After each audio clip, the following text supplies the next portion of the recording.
my name is Natasha and I come from Slovenia and I am infected by the transparency virus. Why do I think that freedom of information laws are so important for every single democracy? They are called sunshine laws. What does that mean? That means that the information is taken out of a shadow to a public domain. And I strongly believe that transparency is one of the strongest tools to fight against corruption. Today, I'm going to explain from the international point of view why the freedom of information laws are so important for every single country in this world. Freedom of information is strongly connected to freedom of expression. And I often say that freedom of expression is void without freedom of information. People who are not informed are basically quiet, but we do not want that. Freedom of information is very important for the so-called participative democracy. That means that people do not participate in the democratic process only when the elections are in progress, but they have a right to ask what the government is doing on their behalf also in between the elections. So if governments want to ensure that people obey the rules they enact, then they need to inform the citizens of those rules. That's for sure very, very essential. In addition, in modern democracies, another paradigm has gained a significant importance. The right to participate, as I said, in political process. So participation is also contingent on the public being well informed. Also, greater governmental accountability can be achieved if the government gives as much information as possible to the public proactively and does not just wait for a request from the public to make participation possible. What kind of legal grounds do we have to introduce and to enforce freedom of information? For Europe and also for Ukraine, by no doubt, European Convention on Human Rights is really very important, and Article 10, which is the article defining freedom of expression. In Article 10, it is written, everyone has the right to freedom of expression. This right shall include freedom to hold opinions and to receive and impart information and ideas without interference by public authority and regardless of frontiers. If you check also the Article 19 of Universal Declaration of Human Rights, which is also freedom of expression article, you will notice that one really very important word is missing in Article 10 of European Convention of Human Rights, the word seek. But nevertheless, the judges in Strasbourg, through the years of jurisprudence of Article 10, in the last couple of years, they admitted that freedom of information, meaning access to public information, is part of Article 10. And if you want to check, the precedent cases are Hungarian Civil Liberty Union versus Hungary, for example. Then we have Kennedy versus Hungary, and Združení České matky versus Czech Republic. And then, of course, in the last decade, there is a strong and voluminous jurisprudence of the Court of Justice in Luxembourg, which is the Court of European Union. What kind of regulation do we have in European Union? There is something significant I have to mention. In European Union, we do not have a directive which would cover access to public information. We only have a directive which is covering access to environmental information. But we do have a regulation, 1049/2001, which is covering transparency of all European Union institutions. And if we check European Union in itself, most of the countries already have freedom of information laws, but two countries are still without, Luxembourg and Cyprus. And many of the countries in European Union have weak transparency laws. What is also really very important when we are introducing freedom of information into the respective country's regime? It is very important who gains the authority to be the appeal authority for access to public information. And we have, regarding the appeals, three systems. In some countries, courts directly are the appeal possibility, for example, in Croatia, Slovakia, Israel, Lithuania.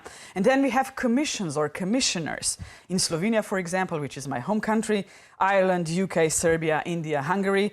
And then we also have, as the appeal possibility, an ombudsman, which is the case in Ukraine. And then also in Sweden, Norway, European Union, and Spain.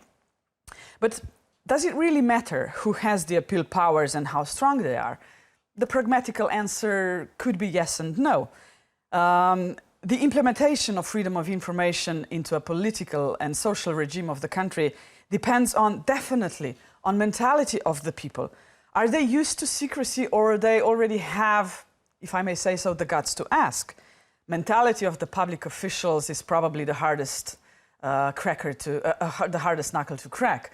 The information commissioners, the ombudsman, they always have to put a lot of pressure to change the mentality of bureaucrats. You know, because in old days, also my country derived from the ex-communistic regime, it was always like that, you know, the public officials didn't want to give the information out to the public. They always wanted to have an approval of a person from high above.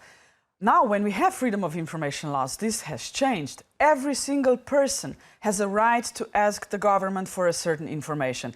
And if the government denies the information, then this individual or a legal entity has the power and the right to appeal to the appeal authority.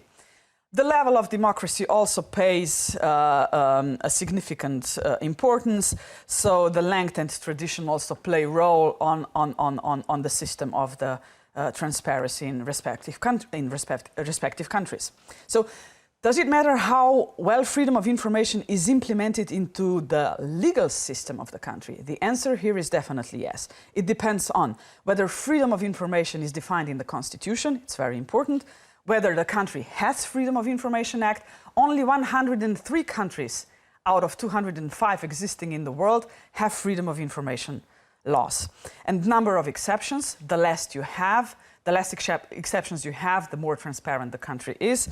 And of course, the public interest test, which I consider the soul of the transparency regime, that means that despite certain exemption, if you have a strong public interest on the other side, you can reveal the information to the public, and the public interest prevails over the defined exemption in the law.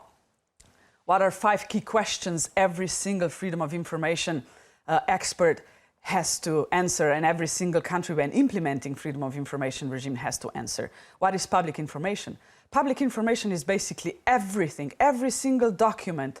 It doesn't matter whether it is in the form of a video, in the form of the audio tape, or in the form of a paper document or electronic document. Who can be a requester, and which public sector bodies are obliged to follow the freedom of information rules? Freedom of information is a human right, so that means that every single individual and a legal entity has a right to ask for a certain document. Which are the bodies which have to comply and follow the freedom of information rules? In most of the countries, the narrow public sector is obliged to do that. So the ministries, the municipalities, and a lot of countries nowadays are extending the freedom of information regime also to schools, kindergartens, hospitals, and in my country, for example, also the companies which are more than 51% owned by the state or municipality, or if you know the majority voting rights lie on the state or on municipality, they have to follow freedom of information rules. So when and how a public sector body needs to reply, every single Freedom of Information Act in the world, they have a so-called time limit. For example, in my country, it's 20 working days. In European Union, it's 15 days and so forth. So when can a requester use the appeal possibility? Whenever access is denied. So this should be the basic right of an individual or legal entity to use the appeal possibilities. So what are the basic principles for the work of public sector bodies? I always say there are 3 basic ones. Information produced by a public institution in the course of their work are property of citizens, of course, apart from the exceptions. Transparency of public expenditure is the most essential part of the freedom of information regimes, and lack of response is totally unacceptable. I strongly believe that more transparent the country is, the less corruption there is in the certain country. I would like to say thank you for your attention, and to end with, let me use the quote of Martin Luther King Jr., who said, "Our lives will end the day when we become silent about the things that matter." As a citizen, use the Freedom of Information Act. Ask the government what the government is doing on your behalf. But if you are a public official, don't abuse the transparency regime. Thank you for listening to me, and bye-bye.